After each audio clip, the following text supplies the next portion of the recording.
Hello foodies, welcome to PC food story and I am your host পিসি।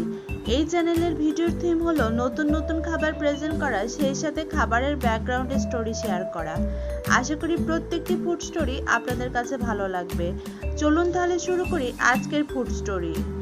আজকের স্টোরিতে রয়েছে আমার নিজ হাতে রান্না 4টা আইটেম, আজ দুপুরের সিম্পল খাওয়া দাওয়া। প্রথম আইটেম হলো ভাজি। এখানে ফুলকপি ও আলু একসাথে কুচি করে কেটে ভাজি করেছি। দ্বিতীয় আইটেম হলো ফুলকপি, আলু ও সয়া নাগেট কারি। সয়া নাগেটগুলোকে ভালো করে সেদ্ধ করে চিপে পানিটা ফেলে দিয়ে ঘি দিয়ে ভেজে নিয়েছি, তারপরে কারিটা করেছি। ফুলকপি ও আলুগুলো ভেজে নিয়েছি, সব মিলে দারুণ স্বাদের হয়েছে। যারা সয়া নাগেট খেতে পছন্দ করেন না, আমার টিপস ফলো করে এভাবে রান্না করবেন, খেতে ভালো লাগবে।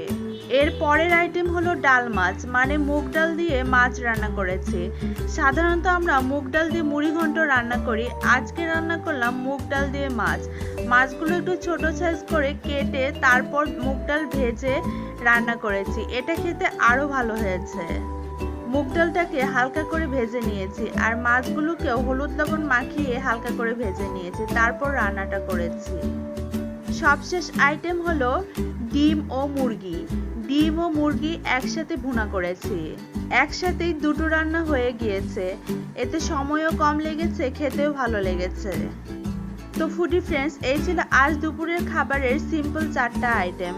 ফুলকপি আলু ভাজি, ফুলকপি আলু ও সয়া নাগেটের তরকারি, সেই সাথে ছিল ডাল মাছ, মুগ ডাল ও মাছ দিয়ে কারি, আর সবশেষে ছিল ডিম ও মুরগি ভুনা। আশা করি আজকের সিম্পল খাবারের স্টোরিটি আপনাদের কাছে ভালো লেগেছে। পরবর্তী ভিডিওতে দেখা হবে নতুন কোনো ফুড স্টোরি নিয়ে। সেই পর্যন্ত সবাই ভালো থাকবেন আর আমার মতো করে বেশি বেশি করে খাবার খাবেন।